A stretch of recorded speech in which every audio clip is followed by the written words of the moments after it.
Hello and welcome back. And before we start today's video about this, I want to tell you a quick story a mate of mine once told me. He was driving back from Edinburgh to Brighton here in the UK, which is about 1 billion miles. And he's driving about halfway and he decides to pop into a services, go to a petrol station, top up his tank, grab a little snack along the way. And he pulls up, goes in, does all of that, comes back, turns out he's locked his keys in the car. He's got to call a mechanic out, he's got to call someone, so he calls the AA. For the record, if you're not based in the UK, I'm not talking about the drinking people. So he pulls out this guy, he comes around, turns up, and within minutes he pulls out this tool that's like a big coat hanger, big wiry thing. He goes in via the window, pop, does the whole job in about 2 minutes, and then charges my mate 180 quid. 180 quid. My mate is livid, and he says to him, who are you to charge me 180 quid to turn up with a coat hanger and pop my window in minutes? And the guy replies, I'm the guy with the coat hanger. Now that's important because this is a coat hanger.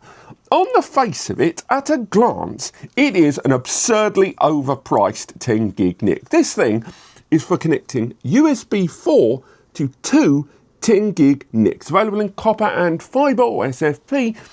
This thing in copper for 2 copper ports, it costs $399 right now, and the fibre version is $549. Now, you can get PCIe cards with 1 or 2 gig NICs incredibly affordably, under 100 NICA in some places. And indeed, if you're on AliExpress right now, we reviewed this before. This is from IOCREST. This is 2 SFP ports going into a USB4, and this is about 100 NICA. So who are QNAP to charge that much for this? But I'll tell you right now, this thing works. It's solid, it's silent, it is reliable, and it's expensive. And it's figuring out for you, I think, whether this justifies that price tag, because there are going to be some users out there for the convenience it provides, the portability it provides on the fly, that are going to look at 399 or 549 and not even blink, because they are looking long-term for constant mobile deployments. But is it for you? Does this deserve your money and your data? For a start, let's get back to that cheap adapter we had here. We actually made a video about this. We were talking about this thing. We couldn't believe it was 99 NICA. Now, the reason for the incredible architectural difference between these come down to several different factors. Number one, the controller. This thing, if I'm going to be charitable about this, and IOCREST, the people that made this, are actually a decent enough company, by the way. We're hopefully going to be revisiting their engineering next year. This thing is a hodgepodge of about 3 different architectures, with the USB4 controller and the mounting inside with regards to an SFP output card there with the controller via M.2 in the middle. It is bridging about 3 technologies with a much, much older controller inside.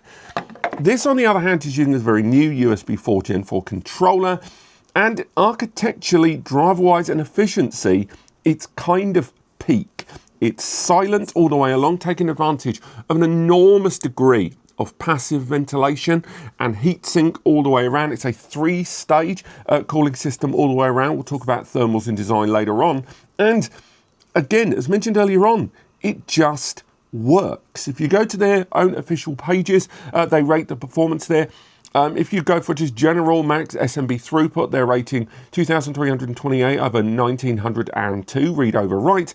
And when they were discussing SMB performance over 2 10G connections, they had 1,430 over 1,467. So even they aren't saying full saturation, but I'll say for them, it is sustained performance there. Because when I did my own tests here in the background, I took advantage of 2 different devices. Well, now, one of these we reviewed recently, and you would have seen this in the background of the video, the Minisforum MSS1 Max, which has got 2 10 gig coppers, and the Acer Store Flash Store Gen 2, which has got 2 10 gig connectors. So these are the devices we used using M.2 NVMEs.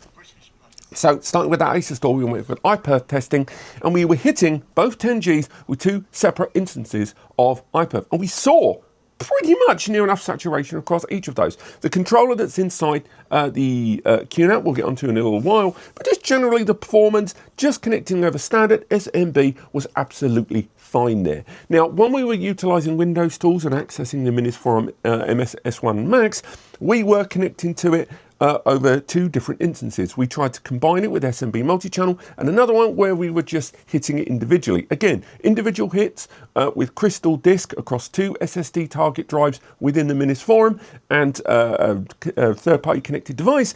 Ended up, again, hitting easily 9 gigabits per second across the individual connection. And even combined performance, we saw 13 to 14 gigabits per second there. So again, overall, this thing delivers, but it was that sustained performance more than anything. And a big part of that is because this isn't a hodgepodge of different architectures being crammed inside an enclosure. This has been designed as purpose from the ground up. It's got 2 AQC113 controllers inside, again, leading to, on your own network adapter list, 2 completely separate connections via that. You have to get a third-party driver, of course. I think it's the Marvell controller, the AQC113 driver, again available for Linux, Mac and Windows, and you get that installed on your client system and you are good to go.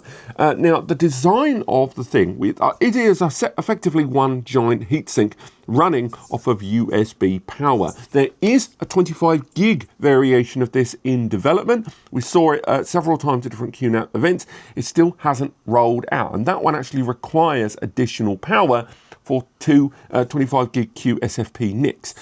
This, on the other hand, being the copper version, less of a problem. I will say temperature-wise as well, over a great deal of time, this thing was not as hot as I was expecting it to be. Because it looks the way it looks, you kind of assume this is going to be like a heatsink like for your CPU or SSDs, where it's going to fry eggs. But it simply didn't, even though it's fanless. After 5 minutes of sustained access, we only saw temperatures peak at a little over 50 with very fast dissipation, and over the course of 24 hours we saw pretty much a surrounding temperature of around 47 degrees all the way around the edge, and it got to about 49 to 51 at the port connection, with the USB side being even lower at 43. Now, on top of that, we can talk about the way that heat dissipation and the design is towards this chassis. So inside is a single board. The single board has the controllers, 2 controllers mounted on the base, and these are thermal paste and padded against the first heatsink panel here. This also feeds in to a second piece of passive cooling around the edge, and then a third massive panel there at the top. The result is that the controllers being on the base, the heat is being spread around the chassis and separated out, and even when the heat passes through the device, it's being fed out that large fanned design there at the top. Now, trying to connect this to NAS systems that I think some of you are going to wonder about, where you have quite a powerful system that got USB4 and no PCIe connectivity, the idea that you could use something like this to add 20 gigs worth of network connectivity to your small little compact NAS sounds attractive. Unfortunately, I had almost no luck with that. Now, at the moment, I don't have here in the studio a USB4 or indeed Thunderbolt 4 equipped QNAP system, so I wasn't able to connect this to a QNAP to see if it would work out the gate there. But I will say, when I tried to connect it to a true NAS and an unraid system, which are already not exactly overprivileged in terms of USB4 or Thunderbolt to IP connectivity and driver support, I just had no luck there. Again, I should have tried it. I know I didn't get an opportunity to try it with Zimmer OS. That might have some luck there, because I know the Zimmer OS client software has Thunderbolt over IP driver connectivity built into it there.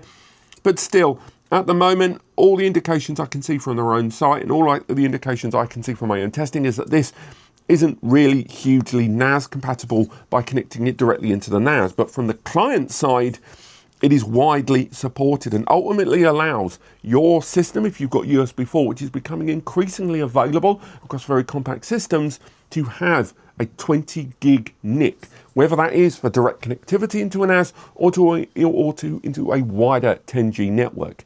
This thing ain't cheap. Maybe it will get cheaper over time. And if you are concerned and you were looking at 10G upgrades and you thought PCIe cards are expensive, this thing is going to be so far out of your price range, it's unreal. But for the architecture, design, uniqueness, and just ultimately that it just does the job, this little coat hanger ticks a lot of boxes for me. I'm not going to say it's for everyone, and I don't know how long it'll be before you start seeing knockoffs from elsewhere or even established alternatives from things like Sonnet. But right now, this thing is fantastic. It's just going to be a little bit outside of some people's price range.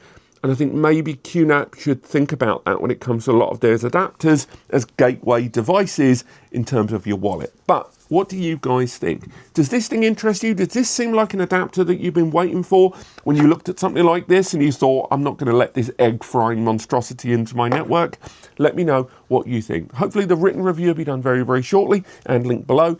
And of course, if you've enjoyed this video and if it has helped you make a purchase and if you're going to go to the stores listed in the description anyway, please use those links. We get a small commission on anything that is purchased through there and it allows us to keep doing what we do. It costs you nothing extra and you passively support creators like me and Eddie and As Compares. It's just us. Thank you so much for watching and I'll see you next time.